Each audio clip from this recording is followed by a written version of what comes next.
नमस्कार साथियों। आप सभी का एबीपी लर्निंग हब के ऑनलाइन प्लेटफॉर्म पर हार्दिक स्वागत है। जैसा कि अपने पता है कि हमने 10th क्लास के अंदर पार्ट नंबर 3 धातु और अधातु अपना चल रहा था। उसके अंदर हमने देखा कि धातुओं की प्राप्ति, और धातुओं की प्राप्ति के अंदर हमने तीन परिभाषाएं लिखी थी। किसकी?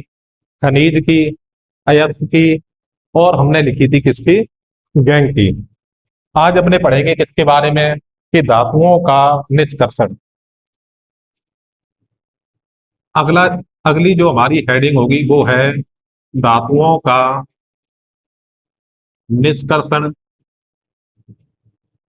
कि धातुओं को किस प्रकार से अलग करते हैं, धातुओं को किस प्रकार से प्राप्त किया जाता है। तो हमने देखा था कि सक्रियता श्रेणी के अंदर तीन प्रकार की धातुएं होती हैं। एक वो धातुएं जिनकी अभिक्रियाशीलता निम्न होती है, जिनकी उच्च होती है, और जिनकी क्या होती है? मध्यम होती है।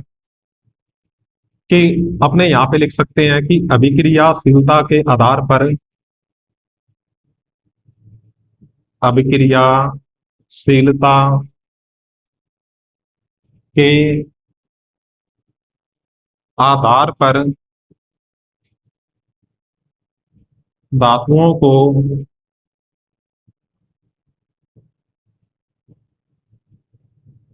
तीन भागों में बांटा गया है। कितने भागों में बांटा गया है? तीन भागों में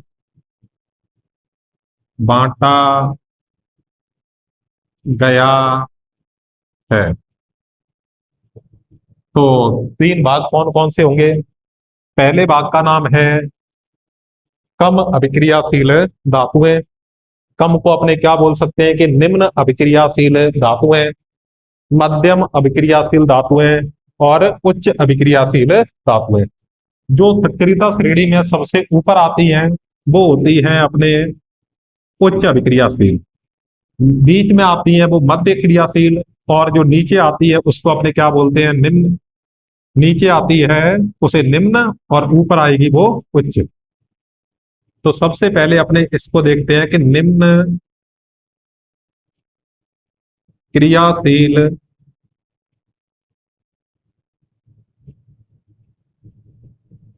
धातुएं। दो नंबर पे मध्यम अभिक्रियाशील धातुएं।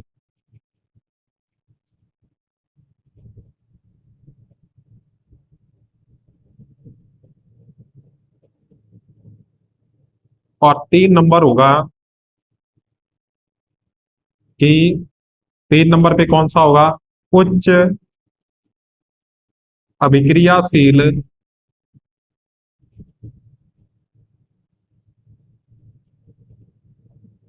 धातुएं।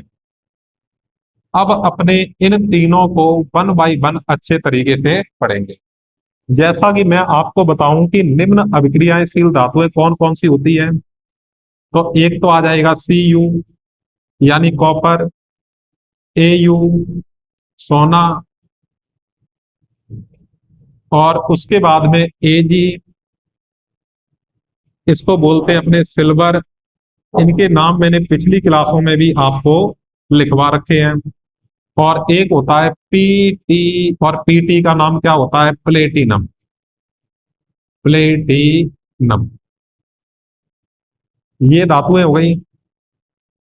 मैं अब इसके अंदर बात करता हूं कि जो अपने उच्च अभिक्रियाशील होती है वो होती है पहले के, यानी potassium. Na, sodium. Ca, calcium. Mg, magnesium. Al, aluminium. ठीक है। तो मुख्य रूप से कौन सी होती है? सोडियम, पोटे सो, पोटेशियम, सोडियम, कैल्शियम, मैग्नीशियम और एल्यूमिनियम। ये मुख्य रूप से अपने कितने होते हैं? पांच धातुएं होती है जिनकी अभिक्रियाशीलता क्या होती है? उच्च होती है। इसके बाद में जो मध्यम क्रियाशील धातुएं होती हैं वो होगी Zn, यानी जिंक। Fe यानी आयरन, और Pb यानी लेड,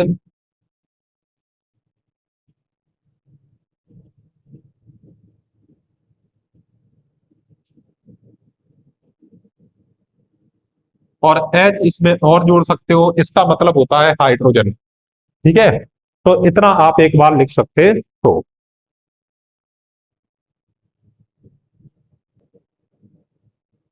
तो ये अपने तीन प्रकार की अभिक्रियाएं हमने पढ़ी है कि निम्न, मध्यम और उच्च अभिक्रियाशील कौन कौन सी होती है। अब इनको अपने क्या करेंगे कि वन बाई वन इनको पढ़ते जाएंगे। तो वन नंबर आप हेडिंग डालोगे, क्या डालोगे कि निम्न अभिक्रियाशील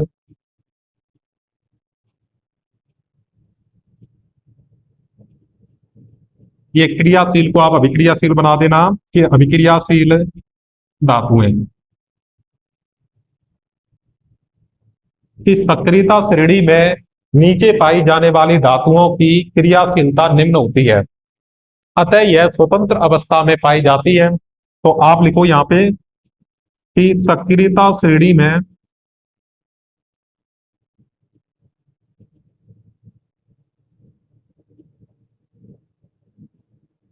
नीचे पाई जाने वाली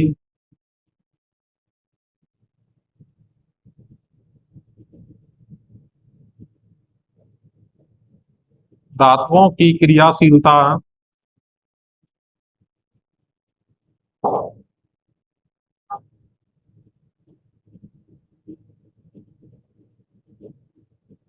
धातुओं की क्रियाशीलता निम्न होती है।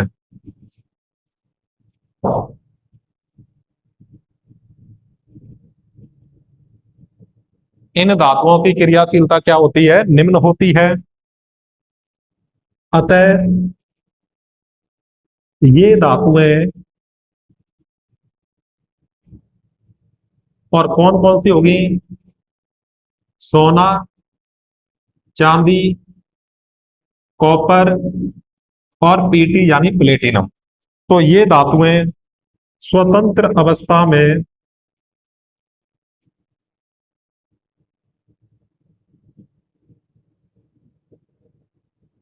पाई जाती है।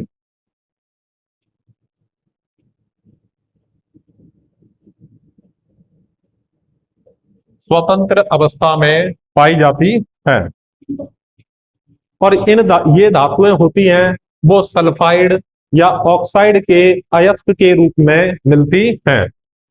आप नई लाइन से लिख सकते हो कि ये धातुएं स्वतंत्र अवस्था में होंगी, और ये कौन से अयस्क के रूप में मिलेगी, ये धातुएं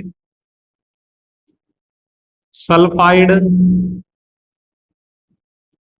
एवं ऑक्साइड के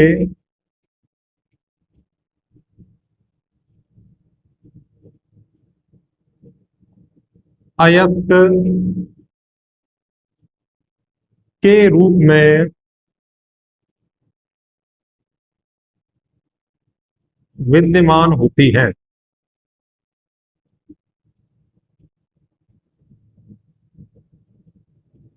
तो ये अपने क्या हो गया, इसका मेन मेन पॉइंट हो गया।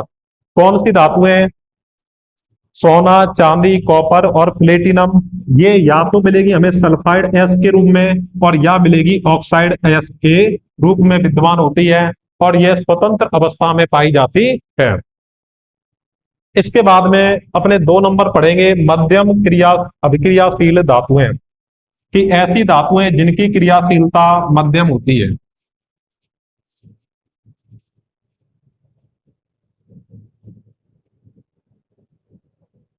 तो आपकी जो हेडिंग होगी दो नंबर, मध्यम अभिक्रियाशील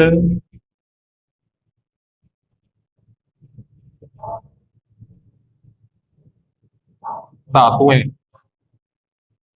की सक्रियता श्रेणी में मध्य में पाई जाने वाली धातुएं या मध्य में पाए जाने वाली धातुओं की अभिक्रियाशीलता निम्न होती है। और मध्य में कौन कौन सी धातुएं पाई जाती हैं, तो वो अपने यहाँ पे साथ में लिख सकते हैं, जैसे जेड, जिंक, एफी, आयरन,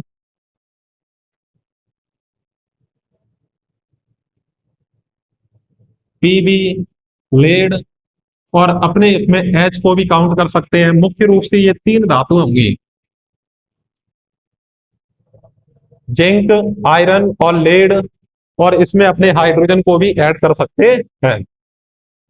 तो मध्यम अभिक्रियाशील धातुएं, तो ये कहां पे पाई जाएंगी सक्रियता श्रेणी में? मध्य में। ऐसी धातुएं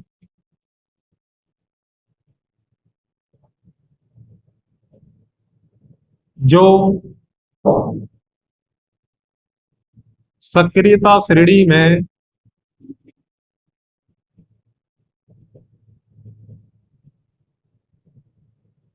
मध्य में पाई जाती हैं,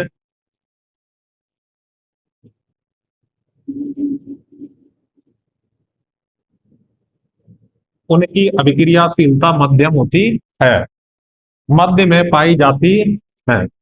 कि ये सर सक्रियता श्रेणी है, वो क्या होती है? तो मैंने आपको क्या है कि सक्रियता श्रेणी की परिभाषा लिखाई थी, और उसके अंदर मैंने एक आपको वो लाइन बनवाई थी, और उसकी ट्रिक आपको क्या बताई थी मैंने, कि कुछ ना कहो मुझे, अल्लाह जानता, फिर भी है क्या होगा आगे और पीछे। ठीक है।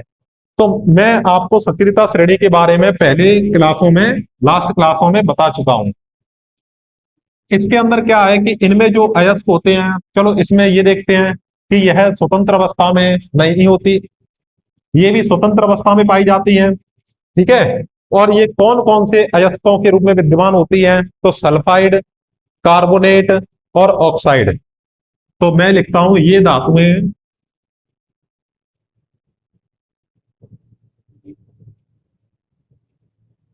Sulphide, comma, oxide, comma, carbonate,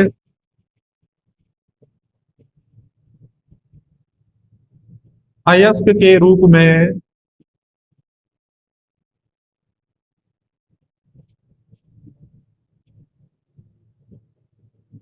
विद्यमान या पाई जाती है।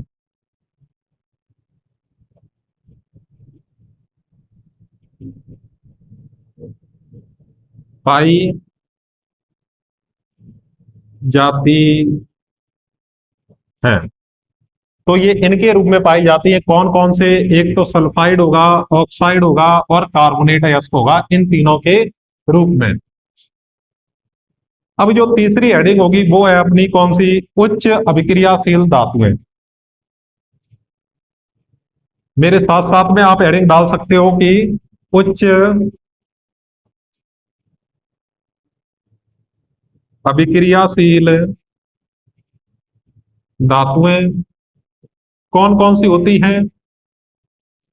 सबसे ऊपर वाली के मतलब पोटेशियम, सोडियम, कैल्शियम, मैग्नीशियम और एल्यूमिनियम। ये धातुएं होती है वो अपने उच्च अभिक्रियाशील धातुएं होंगी। कि ऐसी धातुएं जो सक्रियता श्रेणी में ऊपर पाई जाती हैं, उनको उच्च अभिक्रियाशील धातुएं कहते हैं। और ये प्रकृति में स्वतंत्र अवस्था में नहीं पाई जाती। इनका क्या है कि इनको अपने विद्युत अपघटन के द्वारा इन धातुओं को प्राप्त किया जाता है। तो बिल्कुल आराम से मेरे साथ साथ में आप नोट्स बना सकते हो। लिखो, ऐसी धातुएं जिनकी अभिक्रियाशीलता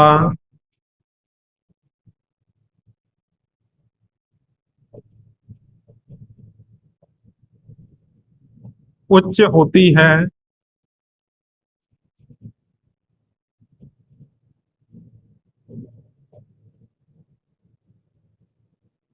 उच्च होती है, उच्च अभिक्रियाशील धातुएं होती हैं या कहलाती हैं।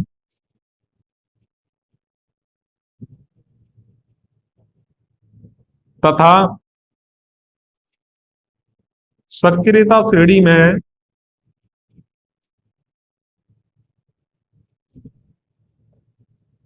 सबसे ऊपर पाई जाती हैं।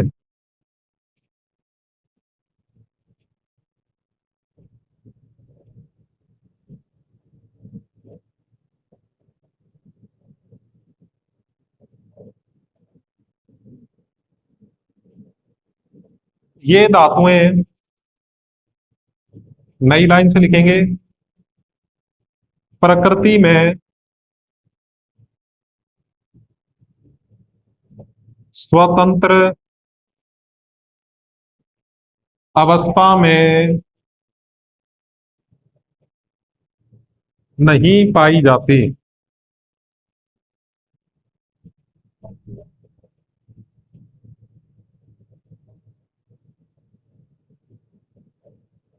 ठीक है, तो ये अपने क्या हो गया, धातुओं के निष्कर्षण के बेस पे उसका हमने क्लासिफिकेशन देख लिया। आपसे यहां से यही प्रश्न पूछ सकता है कि इनमें से किस धातुओं की अभिक्रियाशीलता उच्च है, किन धातुओं की अभिक्रियाशीलता निम्न है, और किन धातुओं की अभिक्रियाशीलता मध्यम होती है। अपने क्या करेंगे कि इसके अंदर इनका किन धातुओं का निष्कर्षण किया जाता है, तो वो किन किन चरणों के रूप में करते हैं, तो वो अपने इसकी टेबल बनाएंगे। तो टेबल है अपने पूरे ब्लैक बोर्ड पर आएगी, पूरे व्हाइट बोर्ड पर बनेगी। तो इसके लिए अपने पूरा व्हाइट बोर्ड चाहिए, तो इसको रोक के आप लिख सकते हो या इसका स्क्रीनशॉट ले सकते हो।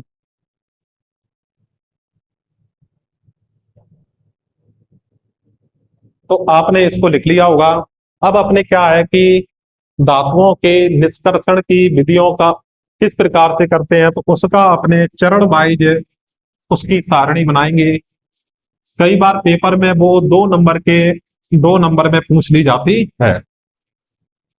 पहले जो अयस्क होते हैं उनका सांद्रण किया जाता है, मतलब उनमें सफाई करेंगे, ठीक है। और उसमें जो मेन मेन चीज वो आ जाती है। तो अपनी जो हेडिंग होगी वो क्या होगी, अयस्क से, अयस्क से धातुओं के निष्कर्षण के चरण। निष्कर्षण के चरण मतलब अयस्क से हम धातुएं प्राप्त करते हैं, तो उसको किस चरण वाइज प्राप्त करेंगे। सबसे पहले हमें अयस्क प्राप्त होगा, उसमें से अशुद्धियों को जब हटा देंगे, गैंग वगैरह को, तो वो उसका क्या हो जाएगा, सांतरण हो जाएगा।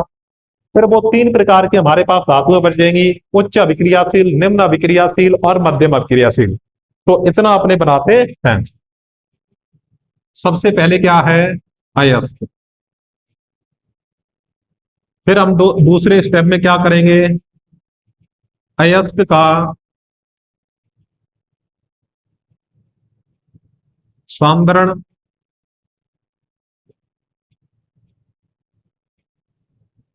फिर इसको 3 प्रकार से हम इसको डिवाइडेशन कर देंगे। कौन कौन से होंगे वो, तो फर्स्ट नंबर होगा उच्च अभिक्रियाशील धातुएं।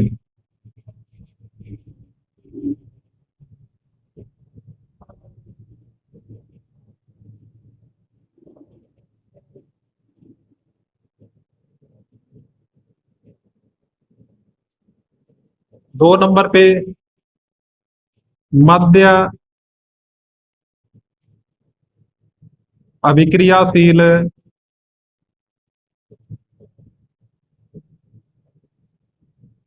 धातुएं, और 3 नंबर पे अपने होगा वो है निम्न अभिक्रियाशील धातुएं।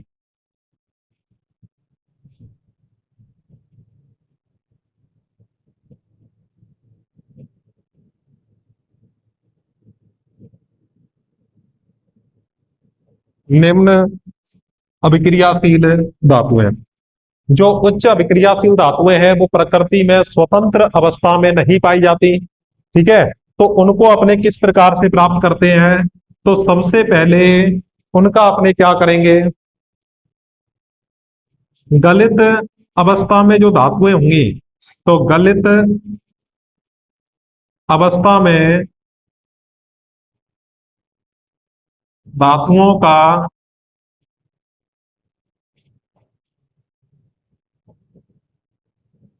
निष्कर्षण, उनको घोलकर उनसे धातुओं को अलग किया जाएगा, चाहे वो कौन सी विद्युत अपघटन विधि द्वारा। ठीक है, तो गलित अवस्था में धातु का विद्युत अपघटन के द्वारा उनको अलग करें, तो अपने यहाँ पे क्या होगा, गलित अवस्था में धातुओं का निष्कर्षण और कौन सी विधि के द्वारा किया जाएगा? तो आप यहाँ पे लिख सकते हो विद्युत अपघटन। उसमें धारा प्रवाहित करके उन तत्वों को क्या किया जाएगा, अलग करेंगे। और उसके बाद में जो हमें प्राप्त होगी, तो शुद्ध धातु प्राप्त हो जाएगी कि जिसकी अभिक्रियाशीलता क्या होती है, उच्च होती है।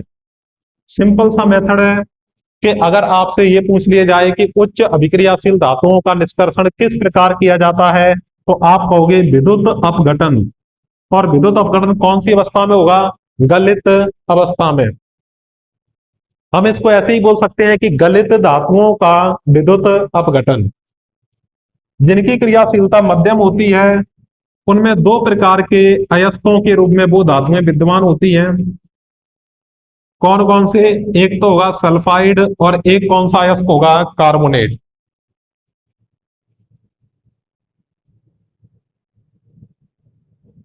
कार्बोनेट अयस्क। और दूसरा अपने बात करेंगे सल्फाइड अयस्क।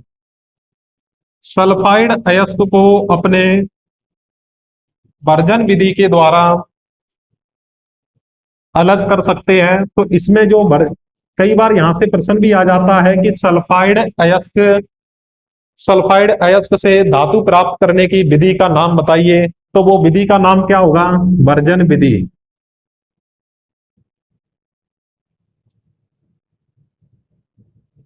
और जो कार्बोनेट अयस्क से अपने धातु प्राप्त करेंगे, तो उसकी जो विधि का नाम होगा, उसका नाम है निस्तापन विधि। इन दोनों विधियों को लगाने के बाद में हमें धातु प्राप्त होगी, और वो हमें क्या प्राप्त होगा, धातु का ऑक्साइड। धातु का ऑक्साइड। धातु का ऑक्साइड प्राप्त होने के बाद में हम उसका क्या कर देंगे, धातु का अपचयन करेंगे। क्या करेंगे, धातु का अपचयन। तो मैं इसके नीचे आपको दिखाई ना दे तो मैं यहां पे लिख देता हूं कि ये हमारे क्या है, एरो का साइन। फिर यहाँ पे इसी एरो के साइन को अपने आगे बढ़ा देते हैं। धातुओं का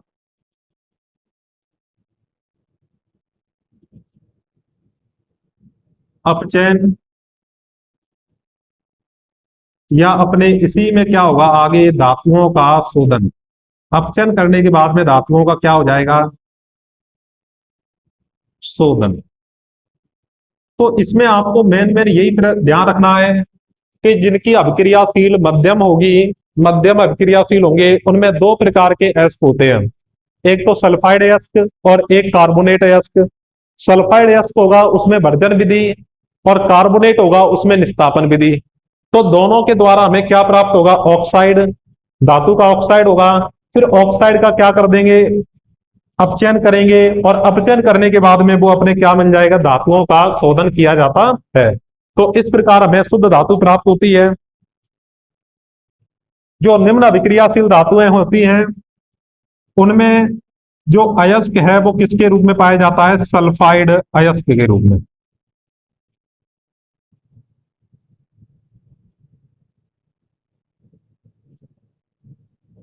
और सल्फाइड एस्क है तो इसमें विधि कौन सी काम लेंगे, तो वो होगी बर्जन विधि। एबेस के अंदर डायरेक्ट क्वेश्चन पूछा हुआ है कि सल्फाइड एस्क को किस विधि के द्वारा पृथक किया जाता है, तो वो हो जाएगा वर्जन विधि। और वर्जन विधि करेंगे तो उससे हमें क्या प्राप्त होगी, धातु। और धातु में किसी प्रकार की अशुद्धि होगी तो उसका हम क्या कर देते हैं, परिष्करण कर देते हैं। परिष्करण विधि क्या है ये भी इंपॉर्टेंट है, और वो मैं आगे आने वाली क्लासों में इसका डिस्कशन करेंगे इसी चैप्टर के अंदर। तो पहले अयस्क, अयस्क के बाद में क्या हो जाएगा, उसका सामग्रण करेंगे अयस्क को। ठीक है, फिर उसमें तीन प्रकार की अभिक्रियाशीलताएं होंगी, कौन कौन सी, उच्च अभिक्रियाशील, मध्य अभिक्रियाशील और निम्न अभिक्रियाशील।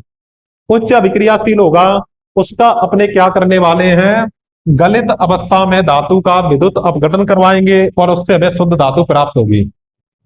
मध्य अभिक्रियाशील है, दो प्रकार के अयस्क, एक तो होगा कार्बोनेट अयस्क, एक सल्फाइड अयस्क। कार्बोनेट है तो निष्कापन विधि, सल्फाइड है तो भर्जन विधि, फिर उसका ऑक्साइड, अपचयन और शोधन।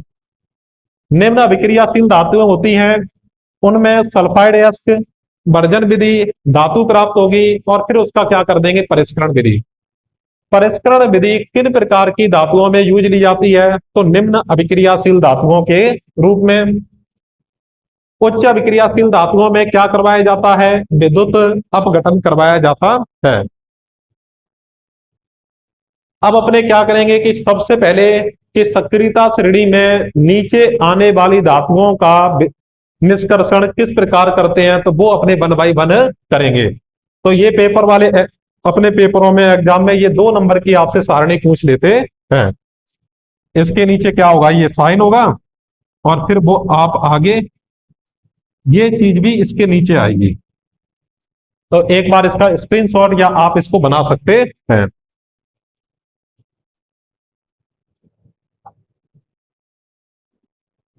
तो आपने ये टेबल बना ली होगी, तो अपने ऐसे उच्च, मध्य और निम्न। अब अपने करेंगे नेक्स्ट पॉइंट, तो इसको मैं रख कर देता हूं।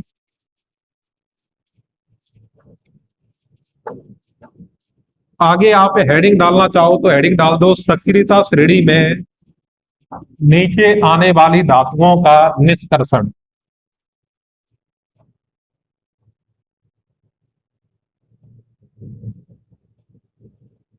सक्रियता श्रेणी में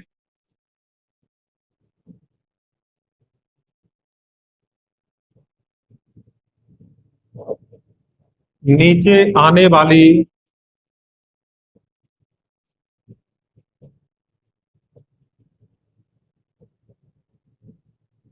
धातुओं का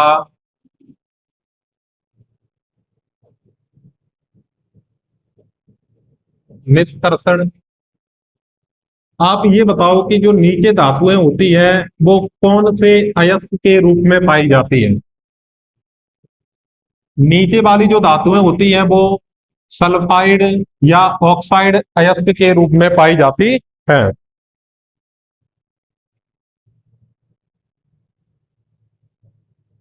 कि नीचे आने सक्रियता श्रेणी में नीचे आने वाली धातुएं होती हैं वो अन अभिक्रियाशील होती है, वो किसी से अभिक्रिया नहीं करती। तो आप इसमें लिखो सक्रियता श्रेणी में नीचे आने वाली धातुओं का निष्कर्षण, और नीचे कौन कौन सी धातुएं आती हैं, तो वो आपके कौन से हो जाएंगे, एयू, एजी, सीयू और पीटी। और इनके मैं आपको साथ साथ में अयस्क बता देता हूं कि अयस्क इनके किन किन रूपों में पाए जाते हैं। एक तो होगा सल्फाइड अयस्क के रूप में, और एक अपने कहेंगे ऑक्साइड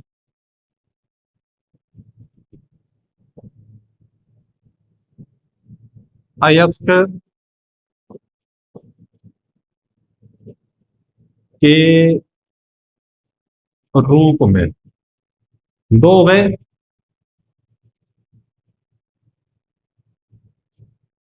कि जो अपने सक्रियता श्रेणी में नीचे धातुएं पाई जाती हैं, इनके अयस्क को गर्म करके ही धातुएं प्राप्त की जा सकती हैं। जैसा कि देखो इसमें क्या है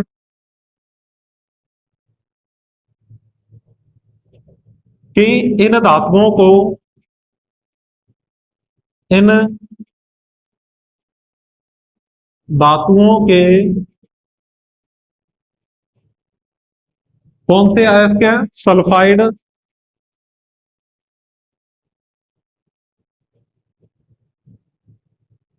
व ऑक्साइड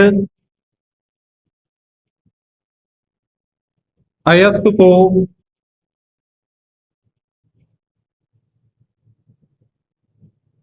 केवल गर्म करके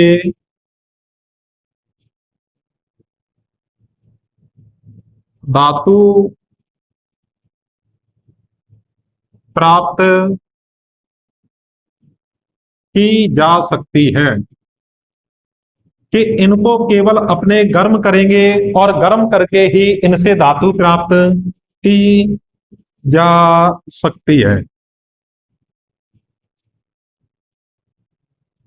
अब इसको अपने उदाहरण की सहायता से समझते हैं।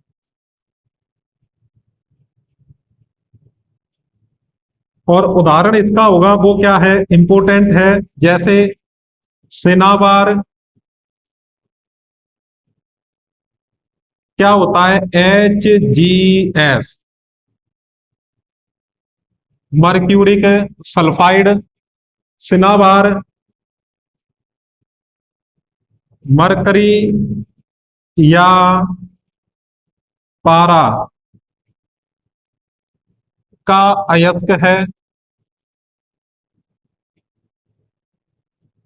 इसको गर्म करके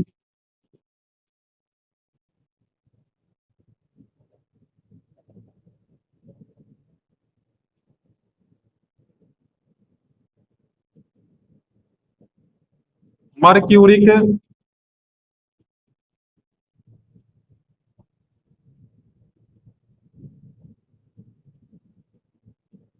ऑक्साइड में यानी HgO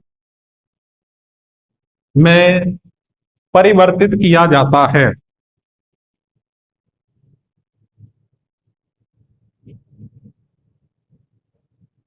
तो यहां से आपका जो प्रश्न बनता है वो डायरेक्ट बनेगा कि मरकरी के अयस्क का नाम बताइए।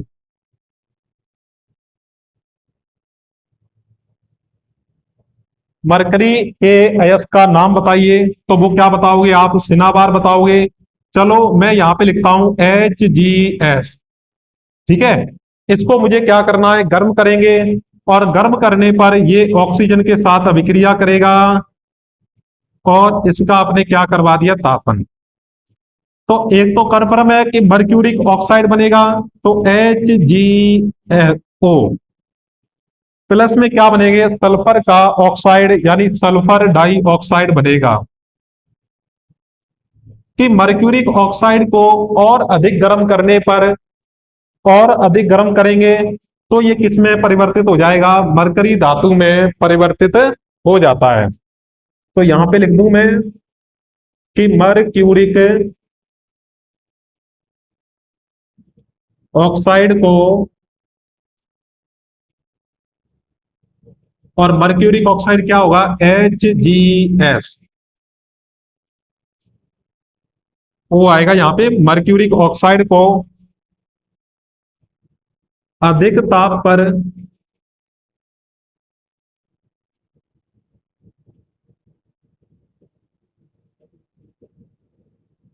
गर्म कर मरकरी में परिवर्तित किया जाता है।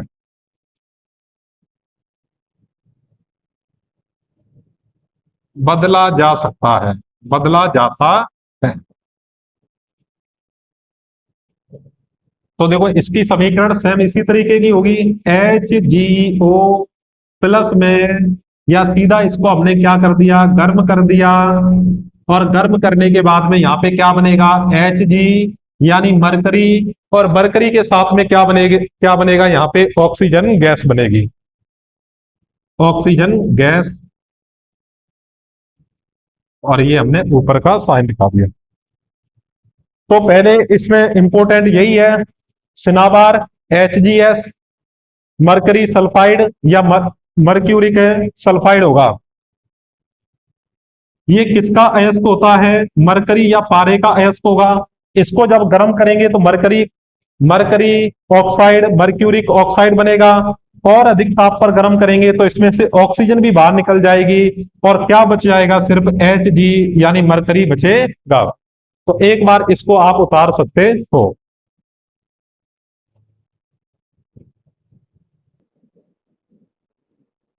और इसी प्रकार अपने बात करें, आपने इतना उतार लिया होगा।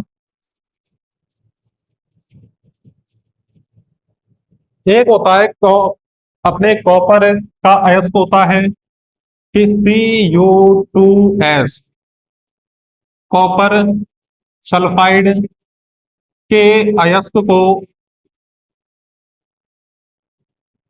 गर्म करके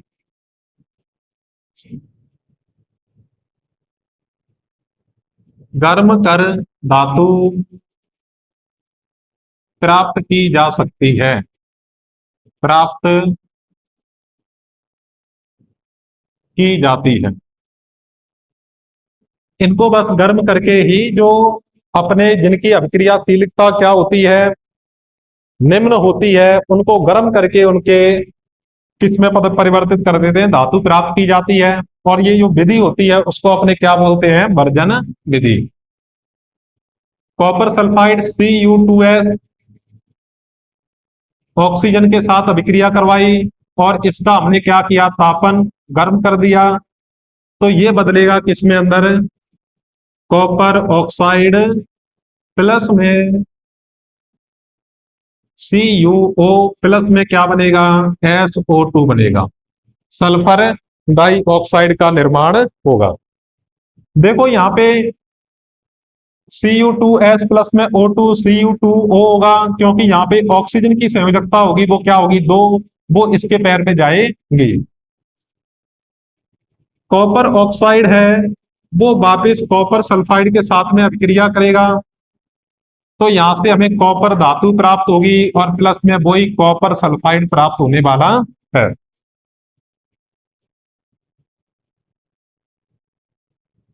ये प्राप्त होगा। तो इसमें जो निम्न अभिक्रियाशील धातुओं में है जो अयस्क है, वो हमको कौन सा ध्यान रखना है? सिनाबार। कि सिनेबार को किस प्रकार से गर्म करते हैं और वो मरकरी और पारे का क्या होता है? अयस्क होता है। तो आज की क्लास में अपने इतना ही पढ़ेंगे, अभी निम्न अभिक्रियाशील वाला।